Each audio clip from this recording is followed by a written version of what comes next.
Hi, Mark. Top local lead generation in Vancouver with Mr. Bernie Pollock of Pollock Automotive in Vancouver. Pollock are 16-time winners of Best Auto Repair in Vancouver. How are you doing today, Bernie? Doing very well. So we're going to talk about another Mercedes-Benz, another Merc, a GL350 that you had to replace the engine on in 2010. That seems kind of early. What happened? Very early. Basically, the engine seized up, and that's why we replaced the engine. So aren't diesels supposed to last kind of a long time? How did this happen on a vehicle that's not got that many years on it? Well, it's not only did this vehicle not have a lot of years, it had very little mileage too. It only had 50,000 kilometers, so that's what's even more shocking. But yeah, you're right. Diesels are supposed to last a long time, and they do. This vehicle, however, did not have its oil changed regularly enough. Maybe never. It's hard to say. According to the client, he had changed it, but obviously not enough. And what happened is the oil had basically turned to sludge, and the engine got destroyed. Wow. How often are oil changes recommended on the Mercedes diesel? Usually it's around 15,000 kilometers, but they do have an electronic monitoring system, and it will remind you of when you need to change your oil. So if you only drive, say, 5,000 kilometers a year, that would be like 3 years between oil changes, which is far too long. So they also put a time frame in those reminders. But really, no matter what happens, as an owner of a vehicle like this, you really need to be responsible for it and go, a year's up. I've only driven, 3,000 or 5,000 kilometers. I just need to change the oil anyway. So that's kind of the key is let time be your guide as well as mileage. So tell us more about this engine repair. Did you find anything else interesting when you were doing the work? Well, there was a lot, and I'm going to share a few pictures here. So let's go to the screen share, and I'll put some pictures up. Now, is that visible, Mark? Yes, it is. Okay, awesome, and I'll just maximize the size here. So just this is just an example of some of the parts and pieces of the engine repair job.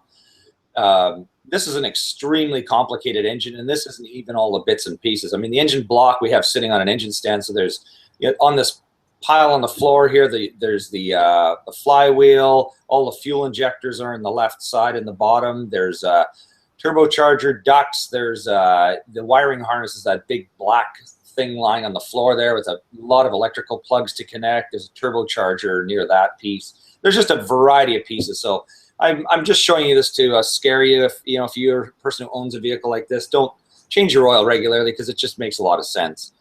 Now, let's see what else we have here. Go through some of these pictures because they're a little out of order for what I wanted to show.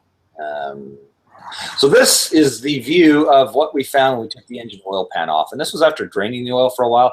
And we'd actually tried to resurrect this engine by running some fresh oil through it. So this is the sludge that was in the bottom of the engine oil. You can't really appreciate it unless you actually stick your hands in it. But this is like goopy tar. And I think even the least experienced car drivers knows that engine oil is a very horrible kind of compound. So it never looks like this. Here's another view. This is the bottom of the engine with the oil pan off, and that's basically just the whole bottom is just covered in a sludgy, tarry substance. Just a few other interesting things we found. I mean, carbon buildup is a common problem on modern diesel engines because they use an EGR system. It's an exhaust gas recirculation. It reduces emissions, but what it does is it redirects exhaust gas back into the combustion chambers, and that will cause carbon deposits. But this vehicle, with only 50,000 kilometers, had just severe carbon deposits. We never find these on a Mercedes diesel.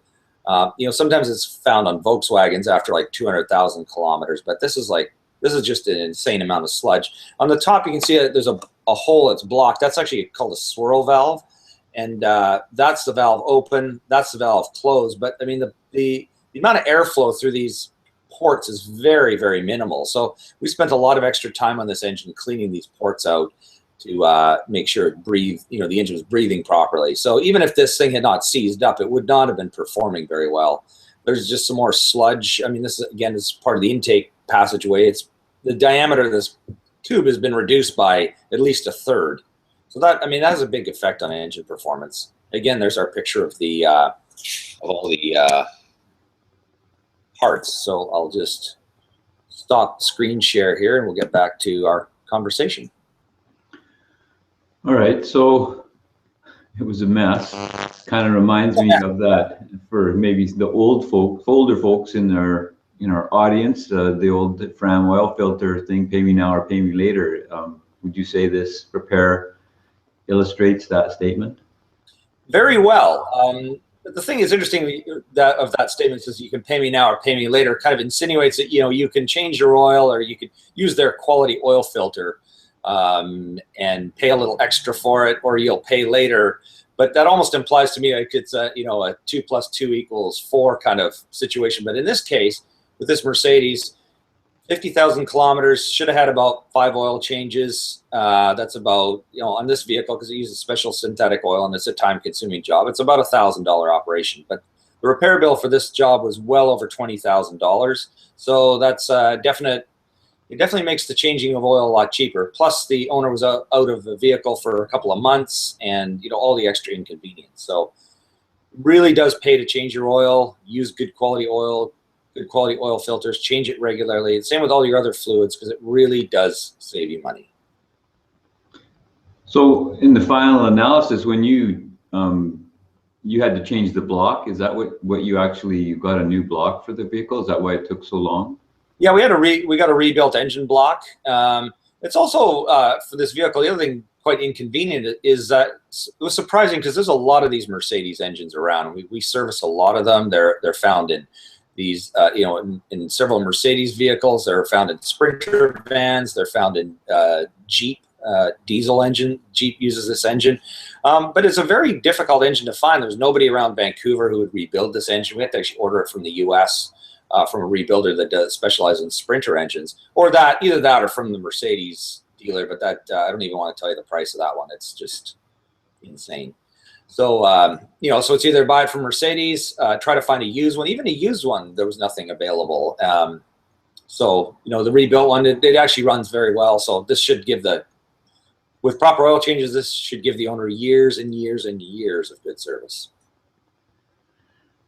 So, if you're looking for repairs on your Mercedes-Benz diesel vehicles, the guys to call are Pollock Automotive.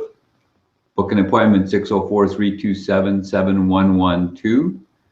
They're experts in diesel repairs. They have all the right equipment to do it. Or check out their website, pollockautomotive.com. Thanks, Bernie. Thank you, Mark.